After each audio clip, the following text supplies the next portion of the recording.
Halo semuanya, perkenalkan kami dari kelompok 5 yang terdiri dari saya, Josi, Jelita, Lutfi, dan juga Meta. Dan kali ini kami akan membahas seputar Kesultanan Banten. Selamat menyimak. Kesultanan Banten merupakan kerajaan Islam yang pernah berdiri dan berjaya di ujung barat Pulau Jawa, yaitu di Provinsi Banten saat ini. Kesultanan Banten didirikan pada abad ke-16 Masehi oleh Sunan Gunung Jati atau Syarif Hidayatullah. Meski sang Sunan tidak pernah menjadi raja di sana, raja pertama Kesultanan Banten adalah Sultana Maulana Hasanuddin 1552 sampai 1570 Masehi, yang juga putra Sunan Gunung Jati. Adapun raja terbesar Kesultanan Banten adalah Sultan Ageng Tritayasa yang berkuasa pada periode 1651 sampai 1683 Masehi. Kesultanan Banten berdiri sebagai manifestasi dari penyebaran Islam dan kemenangan pasukan Demak mengusir Portugis dari Sunda Kelapa. Sebelum menjadi daerah Islam, Banten merupakan bagian dari kerajaan Pajajaran. Dalam catatan sejarah disebutkan pelajaran menjalin kerjasama dengan Portugis yang saat itu sudah berkuasa di Malaya. Dari kerjasama ini, Pajajaran berharap dapat bantu Portugis untuk membendung pengaruh Demak yang sudah mencapai Jawa bagian barat. Namun usaha Pajajaran tersebut gagal. Portugis yang sudah berada di Sunan Kelapa berhasil diusir tentara gabungan Demak dan Cirebon yang dipimpin Fathahillah. Di pelabuhan Banten juga demikian. Belum sempat Portugis bercokol di pelabuhan itu, Sunan Gunung Jati keburu menguasainya dari Pajajaran.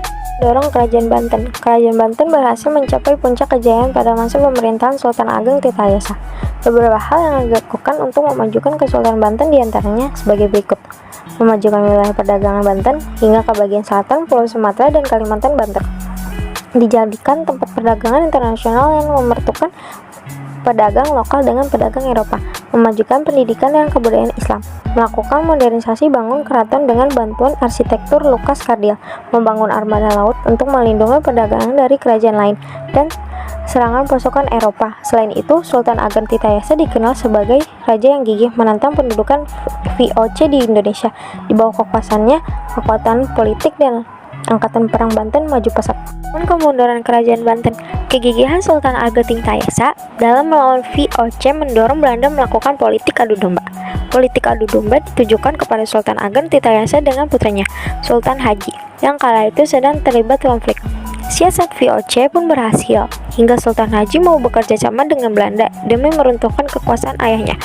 Pada 1683, Sultan Ageng Tirtayasa ditangkap dan dipenjara sehingga harus menyerahkan kekuasaannya kepada putranya.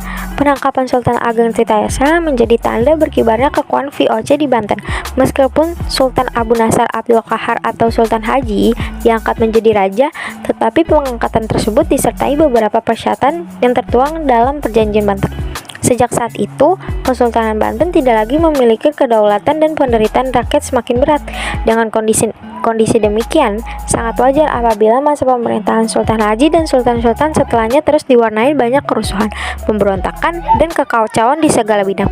Perlawanan rakyat Banten terhadap VOC berlangsung hingga awal abad ke-19. Untuk mengatasi hal itu, pada 1809, Gubernur Jenderal Daendels menghapus Kesultanan Banten. Jadi sekarang aku mau jelasin nih, ada apa aja sih warisan kerajaan Kesultanan Banten? Yang pertama, ada Vihara Avalokitesvara, yang merupakan bangunan vihara, yaitu tempat sembahyang bagi umat Buddha. Vihara tersebut diberi nama Avalokitesvara. Fun fact-nya, bangunan vihara ini masih dapat berdiri dengan kokoh sampai sekarang loh. Yang kedua ada Kerkhof. Kerkhof sebuah tempat untuk bersemayam bagi orang-orang Eropa yang sudah meninggal. Yang ketiga ada Meriam Kiamuk. Meriam Kiamuk merupakan sebuah meriam hasil peninggalan kerajaan Banten yang masih dapat kita saksikan hingga sekarang loh. Dahulu meriam ini terletak di Karangantu, namun sekarang sudah dipindahkan ke halaman museum. Yang keempat ada Benteng Spelwich yang berfungsi sebagai pertahanan dari serangan laut, dan benteng ini memiliki tinggi dinding sekitar 3 meter. Yang kelima ada Masjid Agung Banten. Yang keenam ada Keraton Surosowan, bangunan yang sekarang mulai ditumbuhi rumput dan lumut serta hampir rata dengan tanah ini hancur dalam perang antara kerajaan melawan Belanda. Yang ketujuh ada Keraton Kaibon. Keraton ini merupakan tempat untuk tinggal bagi Ratu Aisyah, ibu dari Sultan Syarifuddin. Keraton tersebut memiliki pintu besar yang disebut sebagai pintu dalam, yang berposisi di sebelah barat ketika menuju masjid. Dan yang ke-8, yang terakhir, Danau Tasikardi. Danau Tasikardi merupakan sumber mata air utama baik untuk keluarga kerajaan yang tinggal di istana, sekaligus dijadikan sebagai saluran irigasi untuk sawah para penduduk kerajaan Banten.